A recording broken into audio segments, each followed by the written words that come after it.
اب یہ نوٹ کر لیجئے، ہدایت و ضلالت اس دنیا میں جو مختلف حالتیں انسان پر طاری ہوتی ہیں، یا نعمتوں کی بارش ہو رہی ہے، یا تنگی ہے، فقر ہے، احتیاج، دنیاوی حیثیت ہے، وجاہت ہے، یا دنیا میں گمنامی ہے، کسنوی پرست کے بھیا کس تھی، کوئی آپ کا حال ہی نہیں پوچھ رہا کہ تم ہو کون، تمہارے منہ میں کتنے دانت ہیں، یا یہ کہ دنیا میں اقتدار کی کسی مسند پر انسان بیٹھا ہے، یا یہ کہ کوئی اس کے ہاتھ میں اختیار نہیں، یہ تمام جو حالات انسان پر طاری ہوتے ہیں، ان کے جواب میں جو طرز عمل فکری اعتبار سے اور عملاً انسان اختیار کرتا ہے، اس کے 4 درجے ہیں۔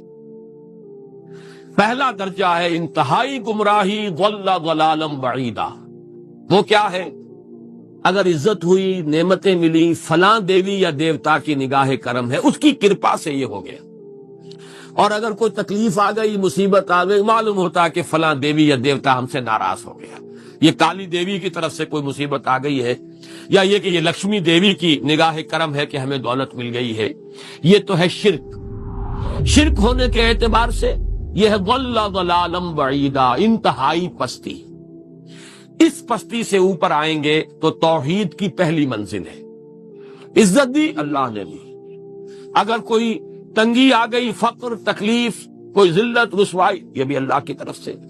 ایک اعتبار سے تو انسان ہدایت پر آ گیا، بڑی گہرائی تھی اس گندگی کی اور اس خباثت کی جو شرک جس کا نام ہے، اس سے انسان نکل آیا، نجاست سے۔ توحید تو ہے، لیکن ابھی اس میں اس کی گمراہی کا ایک ایلیمنٹ شامل ہے، اور یہ گمراہی سے جب تک آگے نہیں آئے گا، اوپر نہیں ابھرے گا، اس کا طرز عمل کیا ہوگا کہ ذرا کچھ مل گیا، عزت مل گئی، پھولے نہیں سما رہے، اب زمین پر قدم نہیں ٹک رہے، گردن اکڑ رہی، کہیں محرومی ہو گئی، کوئی تکلیف آ گئی، کوئی مشقت، فقر آ گیا، اب بجھ کر رہ گئے۔ ان دونوں کیفیات میں انسان کا پینڈولم جو ہے وہ ایکسٹریم کو جائے گا۔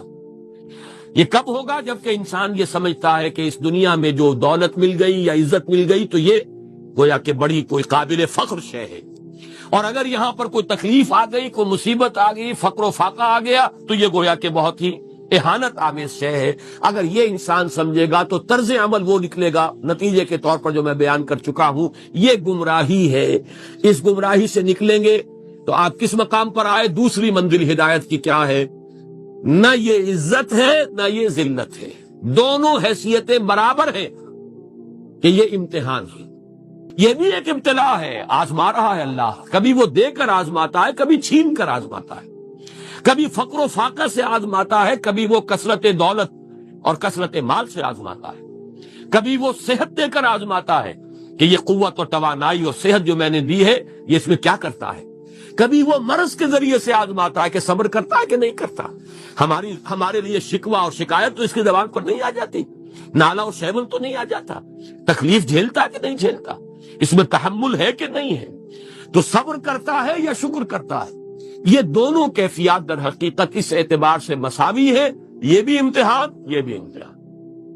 یہ حقیقت جب سامنے ہوگی، اب وہ پینڈولم جو ہے وہ بہت کم ہو جائے گا، یعنی انسان میں طبعی طور پر تو ایک اثر ہوتا ہے غیر اختیاری، کسی چیونٹی نے کاٹا آپ کے پاؤں پر، آپ اپنا پاؤں ہٹا لیں گے، اس میں کوئی ارادہ نہیں، یہ ریفلیکس ایکشن ہے، غیر اختیاری فعل ہے۔ اس حد تک تو انسان ضرور متاثر ہوتا ہے، اس سے تو کوئی انسان جو ہے وہ بلند تر نہیں ہو سکتا۔ حضرت ابراہیم رضی اللہ تعالیٰ عنہ، حضور کے وہ نومولود فرزند، انتقال جب ہو رہا تھا آپ کی آنکھوں میں آنسو آ گئے۔ اب یہ طبعی اثر ہے، ایک فعل ہے، انفعالی کیفیت ہے جو بالکل طبعی ہے، لیکن یہ نہیں کہ اس کی وجہ سے انسان کی زبان پر کوئی شکوہ آ جائے، کوئی شکایت آ جائے، یہ نہیں ہوگا، یہ ایمان کے منافی ہے۔ اسی طریقے سے اگر کوئی خوشی ہوئی ہے تو چہرے کے اوپر ایک نکھار آ جائے گا، تبسم آ جائے گا، اس سے زائد نہیں۔ اس حد تک تو یوں سمجھیے کہ انسان کا طبعی تقاضا ہے، اس سے زیادہ یہ پینڈولم اگر سوئنگ کر رہا ہے تو گویا کہ اس حقیقت سے انسان محجوب ہے کہ یہ بھی امتحان ہے، یہ بھی امتحان، جو ہم سورہ حدید میں پڑھ چکے ہیں۔ ما اصاب من مصیبت فی الارض ولا فی انفسکم الا فی کتاب من قبل ان نبراها ان ذلک علی اللہ یسیر لکی لا تعصوا علی ما فاتکم ولا تفرحوا بما آتاکم۔ اللہ تمہیں کچھ دے تو اتراؤ مت، اللہ تم سے کچھ چھین لے تو اس کے اوپر افسوس مت کرو۔ یہ نتیجہ ایمان کا نکلنا چاہیے. اگر تمہیں ایمان ہے اللہ پر، اگر تمہیں یقین ہے کہ جو کچھ ہوا ہے اللہ کے اذن کے بغیر نہیں ہوا، اگر تمہیں یقین ہے کہ اللہ نے جو میرے لیے طے کیا ہے اس میں میرے لیے خیر ہی ہے، چاہے فی الحال فی الوقت فوری طور پر مجھے ناگوار محسوس ہو رہی ہے بات، لیکن یقیناً میرے لیے اس میں خیر ہے میرے رب کی طرف سے، کہ ہر چیز ساقی ما ریخت عین الطافس. ہم تو شارٹ سائٹڈ ہیں، ہم دیکھ نہیں سکتے کسی شے کو، ہم اس کے ظاہر کو دیکھ کر گھبرا اٹھتے ہیں کہ یہ تو تکلیف آ گئی، کیا پتا اسی کے پردے میں اللہ کی رحمت آ رہی ہے. قدم نہ پیچھے ہٹے کہ قسمت ابھی ہمیں آزما رہی ہے. رئیس اہل نظر سے کہہ دو کہ آزمائش سے جی نہ ہارے، جسے سمجھتے ہو آزمائش وہی تو بگڑی بنا رہی ہے. اسی آزمائش سے تو بگڑی بنے گی، اسی سے تو تمہارا خیر جو ہے اجاگر ہوگا، سامنے آئے گا، پتہ چلے گا who's who, what is what. ابو بکر میں کتنا یقین اور ایمان تھا، یہ کیسے معلوم ہوگا کہ بلال میں کتنا سہار، کتنا تحمل تھا، کتنا صبر تھا، اگر وہ مصیبت ان پر نہ آتی کہ جو امیہ ابن خلف کے ہاتھوں ان پر قیامت ٹوٹ رہی تھی. تو یہ ساری چیزیں جو ہے ما اصاب من مصیبت فی الارض ولا فی انفسکم الا فی کتاب من قبل ان نبرأ ان ذلک علی اللہ یسیر لکی لا تأسوا علی ما فاتکم ولا تفرحوا بما آتاکم واللہ لا یحب کل مختال فخور. اگر اس حقیقت سے محجوب ہو جاؤ گے تو پھر اختیال اور فخر اور گھمنڈ پیدا ہو جائے گا تمہارے اندر، یا دوسری طرف مایوسی، کمر ہمت ٹوٹ کر رہ جائے گی، خودکشی کرنے کو انسان آمادہ ہو جاتا ہے ذرا کوئی ناکامی دنیا میں آ گئی، کوئی تکلیف آ گئی. یہ ہے در حقیقت تیسری منزل، ہدایت کی دوسری سیڑھی. پہلا کیا تھا؟ نہاد ضل ضلالا بعیدا. کوئی خیر مل گیا تو کسی دیوی کی نگاہ کرم، کوئی تکلیف آ گئی تو کسی دیوتا کی ناراضگی. یہ تو ہے ضل ضلالا بعیدا. اس سے اوپر آئے، یہ پہلی سیڑھی ہدایت کی ہے. عزت ہے تو اللہ کی طرف سے، اور اگر کوئی ذلت ہے، تنگی ہے تو اللہ کی طرف سے. یہ ہدایت کا آغاز ہو گیا، یہ توحید کی بنیادی منزل ہے. اس سے اگلی منزل، یہاں کی ذلت ذلت نہیں، یہاں کی عزت عزت نہیں. ذالک یوم التغابن، ہار اور جیت کے فیصلے کا دن تو قیامت کا دن ہے. وہاں معلوم ہوگا جس کو اس روز عزت ملی وہ عزت والا ہے، جو اس روز ذلیل ہو گیا وہ ذلت والا ہے. یہ تو امتحان ہے، دار الامتحان ہے. خلق الموت والحیات لیبلوکم ایکم احسن عملا. یہ تو دار الامتحان ہے، امتحان ہونے کے ناطے دونوں برابر ہیں. اس سے اوپر ہے ایک چوتھی منزل، ہدایت کی تیسری منزل. وہ کیا ہے؟ عام طور پر انسان یہ سمجھتا ہے کہ یہ جو آزمائش ہے تنگی کی اور فقر و فاقہ کی، یہ سخت تر آزمائش ہے، اور نعمتوں کی بارش ہو تو یہ آسان آزمائش ہے. یہ بھی ابھی گمراہی کا ایک پرت جو ہے اس کی باقی ہے. ابھی ہدایت کا جو کامل جو ہوگا انکشاف وہ کب ہوگا؟ جب انسان اس حقیقت کو جان لے کہ جہاں وسعت ہو، جہاں کثرت ہو، وہ زیادہ بڑا امتحان ہے، سخت امتحان ہے، بجائے اس کے کہ اگر قلت ہے، کمی ہے، یہ کم تر امتحان ہے، یہ کم بھاری امتحان ہے. کیوں کہ اگر آپ کے پاس کثرت ہے آپ کے اندر غفلت پیدا ہو جائے. کثرت کا لازمی نتیجہ غفلت ہے. اور اگر قلت ہے، بمشکل گزارا ہو رہا ہے، تو اللہ یاد رہے گا، راتوں کو گڑ گڑائیں گے. آسائش میں اللہ کو بھول جانا زیادہ ممکن ہے بلکہ متوقع ہے، اور تکلیف میں اللہ کا یاد آنا زیادہ متوقع ہے. اس میں انسان فریاد کرتا ہے، اللہ سے دعا کرتا ہے. تو کون سی چیز نتیجے کے اعتبار سے بہتر ہوئی؟ معلوم ہوا یہ امتحان جسے آپ ہلکا سمجھ رہے ہیں یہ سختر ہے. اگر اصل کامیابی قیامت کی اور آخرت کی ہے تو یہ امتحان زیادہ سخت ہے بنسبت اس امتحان کے. اگرچہ اس امتحان کی بھی ایک آخری شکل ہے جس کے بارے میں حضور نے فرمایا کاد الفقر ان یکون کفرا، لیکن عام حالات میں یہ سمجھ لینا چاہیے کہ یہ بھی امتحان، یہ بھی امتحان. لیکن اگر تنگی ہے، اس کے لیے بھی حدیث بڑی پیاری ہے. حضور نے فرمایا ما قل و کفا خیر مما کثر و الہا. اگر کم ہو لیکن کفایت کر جائے، ضرورت پوری ہو گئی، پیٹ کو جتنا درکار تھا جسم اور جان کا رشتہ برقرار رکھنے کے لیے اتنا مل گیا، نہیں کوئی کئی کورسز کے ڈنر کھائے ہیں، نہیں کوئی اس کے اندر جو ہے لذت ہے، لیکن یہ کہ بنیادی ضرورت پوری ہو گئی. کہ دارالخلافہ سے اشرفیوں کی ایک تھیلی لے کر ایک شخص آتا ہے کہ یہ خلیفہ نے آپ کو ہدیہ بھیجا ہے، نذرانہ ہے. اس پر رو پڑے اور یہ عرض کیا بارگاہ خداوندی میں، پروردگار میں اس آزمائش کے قابل نہیں ہوں. یہ آزمائش کہیں سخت ہے، یہ سنہری آزمائش، پہلی آزمائش اس کو ریزسٹ کرنا جو ہے، ٹیمپٹیشن کو ریزسٹ کرنا، یہ کہیں مشکل ہے اس پرسیکیوشن اور اس تشدد کو برداشت کرنے سے۔ تو یہ خاص طور پر یہ نمایاں نشان ذہن میں رکھیے، ان آیات میں کہ جو نہایت اہم ہے یہ دو آیتیں قرآن مجید کی، بظاہر سوال آتا ہے کہ اس میں حرج کی کون سی بات ہے؟ اللہ تعالیٰ معز ہے، اللہ تعالیٰ مذل ہے، تعز من تشاء وتذل من تشاء بیدک الخیر، یہ سورہ آل عمران میں آیت آئی کہ نہیں آئی؟ لیکن یہ کہ اصل میں یہ 4 درجے ذہن میں رہنے چاہیے۔ اگر آسانی ہو، عزت ہو، دولت ہو، فراوانی ہو تو کسی دیوی کی نگاہ کرم یا دیوتا کا کرم، تکلیف ہو، مصیبت ہو تو کسی دیوی یا دیوتا کا اظہار غضب، ناراضگی کا مظہر۔ اس سے اوپر آئے جو عزت دی ہے اللہ نے دی ہے، مجھے اللہ نے باعزت کر دیا دنیا میں، اور یہ ذلت اللہ نے مجھے ذلیل کر دیا، اس کے اعتبار سے یہ ہدایت ہے، توحید تو آ گئی، لیکن ابھی گمراہی کا ایک ایلیمنٹ شامل ہے۔ وہ گمراہی کیا ہے کہ نہ یہاں کی عزت عزت ہے، نہ یہاں کی ذلت ذلت ہے۔ وہ جو بھی سردی گرمی اور نرمی سختی، ان تمام کو جو ہے وہ برابر رکھو کہ دونوں جو ہے یہ آزمائش کی کیفیتیں برابر ہیں، یہ ہو گئی گویا کہ اس سے ایک درجہ بلند۔ ابھی اگر ذہن میں آپ کے یہ ہے کہ یہ فراوانی اور دنیا میں نعمتوں کی بارش اگر ہو رہی ہو تو اس کو سمجھنا کہ یہ ہلکی آزمائش ہے، اور اگر فقر و فاقہ ہو، تنگی ہو، گمنامی ہو، اور دنیا کے میں کوئی حیثیت اور اہمیت حاصل نہ ہو تو یہ گویا کہ زیادہ سخت امتحان ہے، تو ابھی گویا کہ گمراہی کا ایک ایلیمنٹ موجود ہے۔ تو ایک ایمان ہے انٹلیکچوئلز کا، صدیقین کا، جن کو قرآن کہتا ہے اولو الالباب الذین یعقلون، ان فی خلق السماوات والارض واختلاف اللیل والنہار لآیات لأولی الالباب، ہوش مندوں کے لیے، عقل مندوں کے لیے، غور و فکر کرنے والوں کے لیے، اصحاب دانش و بینش کے لیے ہماری کائنات میں ہماری نشانیاں ہیں، غور کرو اور ہمیں پہچانو، خود اپنے اندر جھانکو اور ہمیں پہچانو، اور ہماری یہ آیات جو ہیں ہمارے کلام کی، اس کی آیات جو ہیں ان میں وہ ایمان رچا بسا ہوا ہے، ان پر غور کرو، غوطہ زنی کرو، قرآن میں ہو غوطہ زن ہے مرد مسلمان۔ یہ ہے ٹاپ کا ایمان، یہ ہے اصل وہ ایمان، یہ جو مطلوب ہے۔ اب باقی حضرات جو ہیں ان کے قریب رہیں گے، ایمان حاصل کر لیں گے، اور جو اعمال اللہ نے بتائے ہیں ان پر عمل کرتے رہیں گے، ایمان حاصل۔ اب دوسری بات کی طرف آئیے، نفاق سے کیسے بچا جائے، اس کے لیے بھی 3 عمل ہیں۔ پہلی چیز، اور 2 چیزیں تو وہ ہیں کہ جو سورہ منافقون ہی کے دوسرے رکوع میں بیان ہوئی۔ پریونشن کیسے ہوگی، بچو گے کیسے؟ دوام ذکر، اللہ کو یاد رکھو۔ یا ایھا الذین آمنوا لا تلہکم اموالکم ولا اولادکم عن ذکر اللہ ومن یفعل ذلک فاولئک هم الخاسرون۔ دل کو غفلت میں مت آنے دو، دل غافل ہوگا شیطان کا ڈیرا بن جائے گا۔ وہ دوام ذکر میں، البتہ یہ ذہن میں رکھیے کہ دوام ذکر کا ذریعہ کیا ہے، اس میں مغالتے ہیں لوگوں کو۔ جو سب سے بڑا ذکر ہے اس کو بھولے ہوئے ہیں، اور جو تیسرے چوتھے نمبر کا ذکر ہے اس کو سمجھ بیٹھے ہیں کہ بس یہی ذکر ہے۔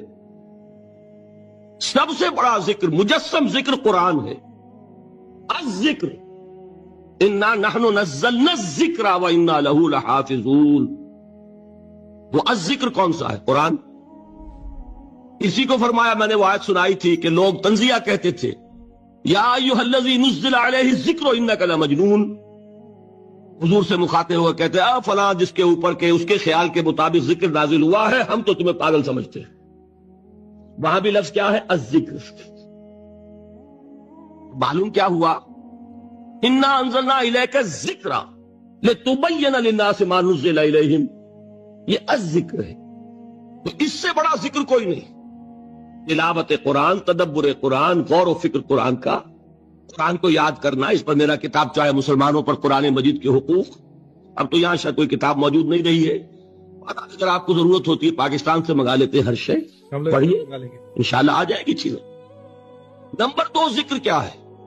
اقیم الصلاۃ لذکری، نماز کو قائم کرو میری یاد کے لیے۔ یہ ذریعہ ذکر میں، وہ تو ہے ہی مجسم ذکر، اور یہ ذریعہ ذکر میں سب سے اہم ہے۔ یہ عملی ذکر بھی ہو رہا ہے اور قولی بھی ہو رہا ہے۔ سورہ فاتحہ پڑھی آپ نے، قرآن شریف کی کچھ آیات پڑھی، پھر رکوع کیا۔ یہ رکوع جو ہے یہ آپ کا عملی ذکر ہے کہ آپ نے اپنے وجود سے اللہ کی عظمت کو تسلیم کیا۔ پھر آپ سجدے میں گرے، یہ آپ کا عملی ذکر ہے کہ اپنے وجود سے آپ نے اللہ کی عظمت کو اور تسلیم کیا۔ تیسری چیز ہے مسنون دعائیں اور مسنون اذکار جو حضور سے ثابت۔ ہمارے ہاں کیا ہو گیا، مجھے فلاں بزرگ نے یہ چیز بتائی ہے، وہ تو پڑھتے چلے جا رہے ہیں، نہ قرآن سے دلچسپی نہ اذکار مسنونہ سے دلچسپی، ادعیہ معصورہ۔ آپ غور کریں گے کہ زندگی کے ہر عمل کے لیے حضور کی دعا موجود ہے۔ صبح اٹھے دعا ہے، آنکھ کھلتے ہی بیت الخلاء میں داخل ہونے لگے دعا ہے، نکلے دعا ہے، وضو کرنے بیٹھے دعا ہے، فارغ ہوئے دعا ہے، مسجد کے لیے گھر سے نکلے دعا ہے، مسجد میں داخل ہوئے دعا ہے، مسجد میں تو ہے ہی ذکر، نماز ہے، تلاوت ہے، باہر نکلے دعا ہے، گھر میں داخل ہونے لگے پھر دعا ہے، سواری پر سوار ہو رہے ہیں دعا ہے، اتر رہے ہیں دعا ہے، شیشہ دیکھ رہے ہیں دعا ہے، کپڑے پہن رہے ہیں دعا۔ زندگی کا کوئی عمل نہیں یہاں تک کہ جو تعلق زن و شو ہے، جس کو کہ خالص حیوانی بات سمجھا جائے گا، اس کے لیے بھی دعا ہے۔ غفلت میں وہ کام بھی نہیں کرتا، سمجھ رہے ہیں آپ؟ اب آپ غور کیجئے، اس میں کوئی اضافی وقت نہیں لگا، اضافی پوسچر اختیار نہیں کیا، آپ نے یوں بیٹھو، اس طرح بیٹھو، یوں کرو، کوئی آپ کا وقت اضافی نہیں لگا، جو کام کر رہے ہیں اور آپ اللہ کو یاد کر رہے ہیں۔ وہ اللہ کی یاد اس کام کی مناسبت سے ہے۔ ان ادعیہ معصورہ سے دو تعلق جڑ گئے انسان کے۔ دعا کس سے کر رہے ہیں؟ اللہ سے، جڑا کہ نہیں؟ اور یہ الفاظ کس کے ہیں؟ محمد رسول اللہ کے۔ تو آپ کے دو تعلق جڑ گئے۔ آپ اپنی جی سے گھڑ کر دعا مانگیں گے تو پہلا تعلق تو ہو جائے گا، دوسرا نہیں ہوگا۔ بہتر سے بہتر دعا مانگ لیں آپ، لیکن حضور سے جو معصور اور مسنون الفاظ جب آپ زبان سے نکالتے ہیں تو آپ کا تعلق اللہ سے بھی ہوا بذریعہ دعا، اور وہ الفاظ چونکہ حضور کے ہیں صلی اللہ علیہ وسلم تو حضور کے ساتھ ہوا۔ یہ تیسرا درجہ ہے۔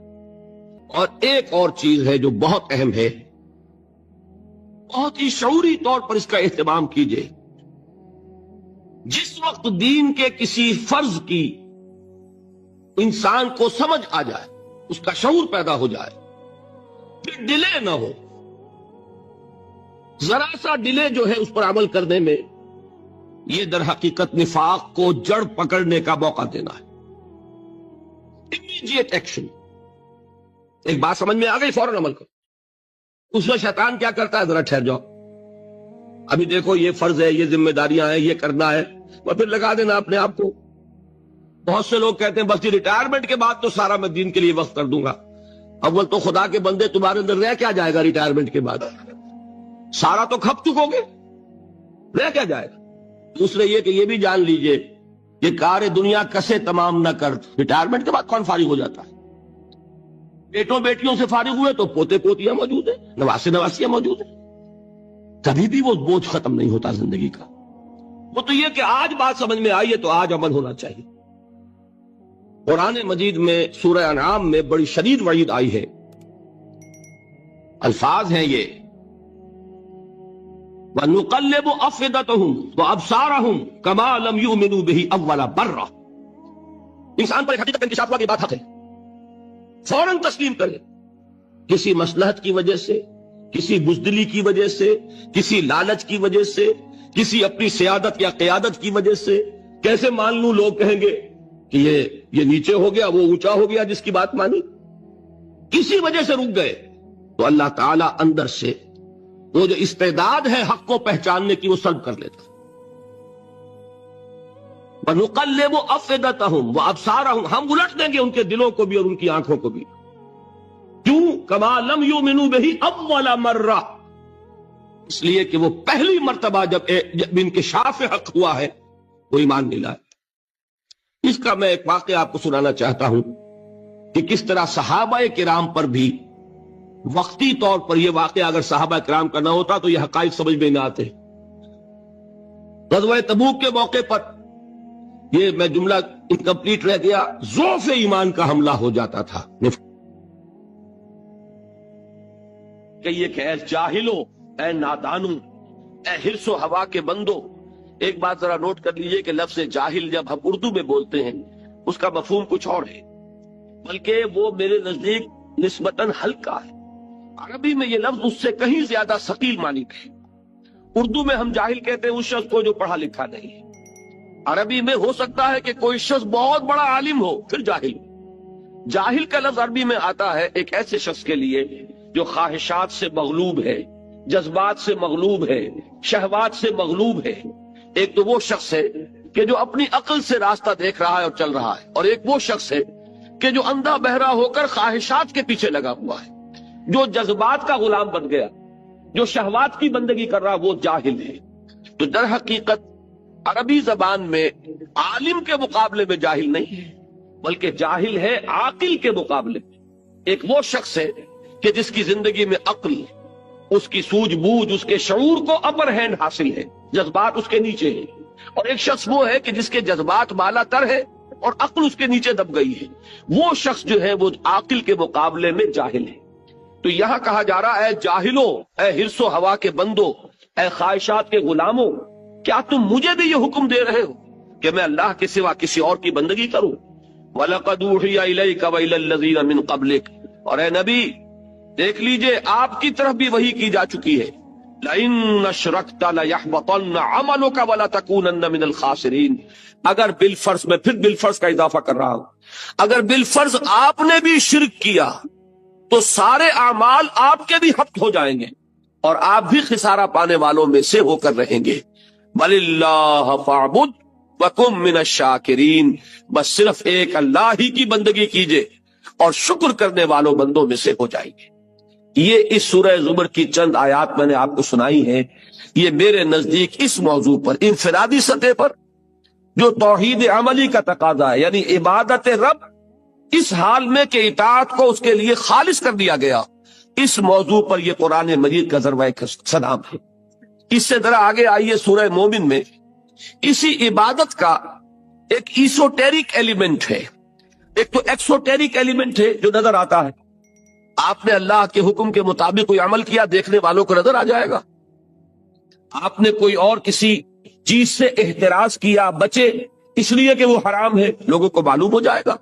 آپ کسی محفل میں ہیں جس میں شراب نوشی ہو رہی ہے، ہمارے بہت سے لوگوں کو اس کا تجربہ ہوتا ہے، باہر جاتے ہیں، کوئی ایسی پارٹی ہے کہ وہاں شراب سرو ہو رہی ہے اور آپ نہیں پی رہے، تو لوگ اب آپ سے پوچھتے ہیں کہ آپ کیوں نہیں پی رہے، کیا وجہ ہے، اور آپ کہتے ہیں کہ یہ ہمارے دین میں حرام ہے۔ یہ گویا کہ ایک ظاہری عمل ہو گیا، آپ کی بندگی کا ظہور ہوا، اس کا اظہار ہوا۔ ایک اسی بندگی کا ایسوٹیرک ایلیمنٹ ہے جو اندر ہی اندر ہوتا ہے، وہ ہے اللہ سے دعا۔ اور اصل میں دعا جان لیجئے، ایک دعا تو وہ ہے جو ہم کرتے ہیں ہاتھ اٹھا کر اور مانگتے ہیں، پھر وہ دعا جو باجماعت ہوتی ہے، یہ تو ظاہری ایک دعا عمل ہے جو نظر آ گیا۔ اصل دعا وہ ہے تضرعا وخیفہ، وہ جو انسان دون الجہر من القول، زبان ہلائے بغیر دل ہی دل میں جو اللہ کو وہ پکار رہا ہوتا ہے، اللہ سے استدعا کرتا ہے، اللہ سے ہم کلام ہوتا ہے، اللہ کے سامنے اپنی خطاؤں کا اقرار کرتا ہے۔ یہ جو اندر ہی اندر کی سرگوشی ہے، اس کو حضور صلی اللہ علیہ وسلم نے عبادت کا لب لباب اور عبادت کا جوہر قرار دیا۔ فرمایا الدعاء هو العبادہ، الدعاء مخ العبادہ، دعا ہی تو عبادت کا جوہر ہے۔ یہ دعا ہی تو اصل میں، مخ کہتے ہیں عربی زبان میں ہڈی کا جو گودا ہوتا ہے اس کو، اصل میں جو گودا ہے اس کا جو جوہر ہے وہ در حقیقت دعا ہے۔ تو اب اسی توحید عملی کا ایک دوسرا تقاضا یہ ہوگا کہ کبھی بھی انسان اللہ کے سوا کسی اور کو نہ پکارے، اور نمبر دو یہ کہ اس کا یہ پکارنا جو ہے، دعا کرنا جو ہے اپنے پروردگار سے، یہ بھی مخلصین لہ الدین، اس کے لیے اپنی اطاعت کو خالص کرتے ہوئے، اس لیے کہ اگر آپ اطاعت میں شرک کر رہے ہیں تو اللہ سے دعا کرنے کا منہ ہی نہیں، کس منہ سے اللہ کو پکار رہے ہیں، جبکہ آپ نے اللہ تعالیٰ کے ساتھ وہ توحید فی العبادت کا تقاضا پورا نہیں کیا۔ آپ اللہ کے ساتھ اور ہستیوں کی بھی پوجا کر رہے ہیں، آپ نے اللہ کے ساتھ کچھ اور ہستیوں کو بھی مطاع بنایا ہوا ہے، اور تو کیا آپ نے نفس کو مطاع بنایا ہوا ہے، آپ نے دولت کو محبوب بنایا ہوا ہے اللہ سے بڑھ کر، تو کیا منہ ہے آپ کا کہ آپ اللہ سے ہم کلام ہو۔ لہذا در حقیقت یہ اندر کی جو اصل دعا ہے یہ وہی شخص کر سکے گا، اور اسی کا دل لگے گا اس میں کہ جو اپنی جگہ پر یہ احساس رکھتا ہو کہ میں نے اللہ کی بندگی کی ہے خالصتاً، اسی کی بندگی تمام بندگیوں سے آزاد ہو کر، تبھی اللہ سے دعا انسان صحیح معنی میں کرتا ہے۔ تو اس سورہ مبارکہ میں ایک سے زائد مرتبہ یہ مضمون آیا ہے، فَادْعُوا اللَّهَ مُخْلِصِينَ لَهُ الدِّينَ، پس دعا کیا کرو اللہ سے، پکارا کرو اللہ کو، لیکن شرط اس کے ساتھ ہے مخلصین لہ الدین، اس کے لیے اپنی اطاعت کو خالص کرتے ہوئے۔ اگر یہ نہیں ہو سکتا، ایک شخص کی زندگی جو ہے وہ غفلت میں گزری ہے، جہالت میں گزری ہے، نادانی میں گزری ہے، اب وہ اللہ کو پکارنا چاہتا ہے تو پہلے عہد کرے کہ اللہ جو بھی خطائیں تھی وہ آپ فرما دے، جو بھی مجھ سے غلطیاں ہوئی، تیرے احکام جو میں نے توڑے، اب عہد کرتا ہوں کہ آئندہ کوئی تیرا حکم نہیں توڑوں گا۔ تو اب اللہ کو پکاریے، اللہ سے دعا کیجئے۔ اسی چیز کا نام ہے استغفار اور توبہ۔ یہ جو حضور صلی اللہ علیہ وسلم نے فرمایا کہ میں بھی 70 مرتبہ اللہ سے استغفار کرتا ہوں، استغفر اللہ ربی من کل ذنب واتوب الیہ، میں استغفار کر رہا ہوں اللہ سے اپنی تمام خطاؤں پر، اور اب میں اس کی طرف متوجہ ہوتا ہوں، توبہ کر رہا ہوں، توبت نصوح، خالص توبہ۔ تو استغفار اور توبہ جو ہے یہ در حقیقت دعا کے لیے گویا کہ بمنزلہ تمہید ہے۔ استغفار کیجئے، توبہ کیجئے، اب اللہ کو پکاریے، اللہ سے دعا کیجئے۔ تو فرمایا فَادْعُوا اللَّهَ مُخْلِصِينَ لَهُ الدِّينَ، اور اسی سورہ مومن میں وہ آیت بھی آئی ہے جو آپ نے اکثر جمعوں کے خطبوں میں اور وعظوں میں سنی ہوگی، قال ربكم ادعوني استجب لكم ان الذين يستكبرون عن عبادتي سيدخلون جہنم داخرین۔ تیرے رب نے یہ کہہ دیا ہے، اعلان کر دیا ہے، مجھے پکارو۔ قال ربكم، تمہارے پروردگار کا اعلان عام ہے، مجھے پکارو، مجھ سے دعائیں کرو، میں تمہاری دعائیں قبول کروں گا۔ اور جو لوگ بربنائے استکبار میری عبادت اور میری دعا سے وہ ابا کرتے ہیں، انکار کرتے ہیں، اعراض کرتے ہیں، وہ جہنم میں داخل ہوں گے ذلیل و خوار ہو کر۔ اب یہ جو دو پہلو میں نے آپ کے سامنے توحید عملی کے بیان کیے، ایک اللہ کی بندگی ہمہ تن ہمہ وجوہ اور یکسو ہو کر، یک رنگ ہو کر، ایک صرف ایک ہی اللہ کو پکارنا، اسی سے استغاثہ، اسی سے دعا، اسی سے استمداد، اسی سے استعانت۔ اب اس سے آگے بات چلتی ہے، یہی توحید عملی اب ایک اجتماعی نظام ہے، ایک معاشرہ ہے، اس معاشرے میں دستور ہے، قانون ہے، انسانی زندگی جو ہے، جو کہا گیا ہے کہ انسان متمدن حیوان ہے، علیحدہ علیحدہ تو آپ رہتے نہیں کہ آپ اللہ کی بندگی کر سکیں، آپ ایک معاشرے کے اندر گتھے ہوئے ہیں، آپ جکڑے ہوئے ہیں، آپ کے رشتے ہیں، آپ کے ناطے ہیں، آپ کے کاروباری تعلقات ہیں، آپ جس ملک میں رہتے ہیں اس کا کوئی دستور ہے، اس کا کوئی نظام ہے، وہاں کوئی قانون نافذ ہے۔ اب یہ اجتماعی توحید کیا ہوگی کہ اللہ کا دین، اللہ کی اطاعت پورے اجتماعی نظام پر غالب ہو جائے۔ اگر ایسا نہیں ہو رہا، بلکہ یہ کہ زندگی کے ہم نے حصے بکھرے کر لیے ہیں کہ مسجد میں تو کاملتاً اللہ کی اطاعت ہوگی لیکن پارلیمنٹ میں نہیں، اس شخص سے بہتر بات کس کی ہوگی جس نے اللہ کی طرف بلایا، اللہ کی بندگی کی دعوت دی، لوگوں کو پکارا اس بات کی طرف کہ حرص و ہوا کی بندگی کو چھوڑو، خواہشات کی غلامی سے آزادی حاصل کرو، غیر اللہ کی اطاعت کا قلادہ گردن سے اتار کر پھینکو، ہر اطاعت کے خلاف بغاوت کرو، صرف ایک اللہ کی اطاعت، ہاں جو اطاعت اس کے تابع ہو اس اطاعت کو قبول کرو۔ یہ دعوت جو ہے ایک اعتبار سے بڑی باغیانہ دعوت ہے، اس لیے کہ دنیا میں جس کسی نے اپنی خدائی کا تخت جمایا ہوا ہے، وہ فرعون ہو، وہ نمرود ہو، جو کوئی بھی حاکمیت کا مدعی بن کر بیٹھا ہوا ہے، جو کوئی بھی اس بات کا مدعی ہے کہ ملک ہمارا ہے، ہماری مرضی چلے گی۔ آج کا تصور جمہوریت یہی تو ہے، عوامی حاکمیت، عوام کے پاس سوورنٹی ہے، عوام مالک ہیں، لہذا عوام کے نمائندے جو چاہے قانون بنا دے۔ وہ دو مردوں کو شادی کا حق دے دے تو وہ دو مرد جو ہے میاں اور بیوی کی حیثیت سے رہ سکیں گے۔ وہ اگر ہم جنسی کو جائز قرار دے دیں، ہم جنسی جائز ہو جائے گی۔ وہ شراب کو چاہے تو بند کر دے، چاہے تو اس کو کھول دے، جیسے کہ امریکہ میں ہوا کہ پروہیبیشن ایکٹ بھی انہوں نے پاس کیا اور پھر اس کے لیے راستہ کھول دینے والا قانون وہ بھی انہی کا پاس کرتا ہے۔ یعنی یہ کہ قانون سازی کا اختیار مطلق عوام کے ہاتھ میں ہے، جو عوام کے نمائندوں کے ذریعے سے بروئے کار آئے گا۔ اگر یہ ہے تو یہ بھی بغاوت، اللہ سے بغاوت، اللہ کی حاکمیت کے خلاف اعلان جنگ۔ اب اس کے خلاف بغاوت یہ ہے دعوت بندگی رب، اللہ کے بندے بنو، ہر اطاعت سے، ہر غلامی سے، ہر چاہے وہ اپنے نفس کی ہو، اپنے خواہشات کی ہو یا کسی مدعی حاکمیت کی ہو، جس کی بھی اطاعت اللہ کی اطاعت سے آزاد ہے، اس سے اپنے آپ کو آزاد کرو۔ اقبال نے اسی کو کہا تھا بڑے خوبصورت انداز میں، یہ ایک سجدہ جسے تو گراں سمجھتا ہے، ہزار سجدوں سے دیتا ہے آدمی کو نجات۔ صرف ایک اللہ کا بندہ بننا کتنی بندگیوں سے نجات دلانے والی شے ہے، لیکن اس کے لیے بڑی ہمت اور بڑی جرت کی ضرورت ہے، بڑی استقامت کی ضرورت ہے۔ اسی لیے اسی سورہ حامیم السجدہ میں فرمایا ہے ان الذین قالوا ربنا اللہ ثم استقاموا تتنزل علیہم الملائکۃ الا تخافوا ولا تحزنوا وابشروا بالجنۃ التی کنتم توعدون۔ جو لوگ یہ کہیں کہ ہمارا رب اللہ ہے، پھر اس پر جم جائیں، اس پر استقامت دکھائیں، اس پر وہ ہم ٹھوک کر کھڑے ہو جائیں، اس کے خلاف کسی بات کو تسلیم کرنے کے لیے تیار نہ ہو، نہ اپنے نفس کی، نہ کسی اور کی، نہ داخل سے نہ خارج سے۔ تو یہ وہ لوگ ہیں جن پر فرشتوں کا نزول ہوتا ہے کہ نہ کوئی غم کھاؤ، نہ کوئی رنج اور افسوس کو قریب آنے دو، خوشیاں مناؤ اس جنت کی جس کا تم سے وعدہ کیا گیا تھا۔ یہ کون لوگ ہیں؟ شرط صرف ایک، جو یہ کہیں کہ ہمارا رب اللہ ہے، پھر اس پر جم جائے۔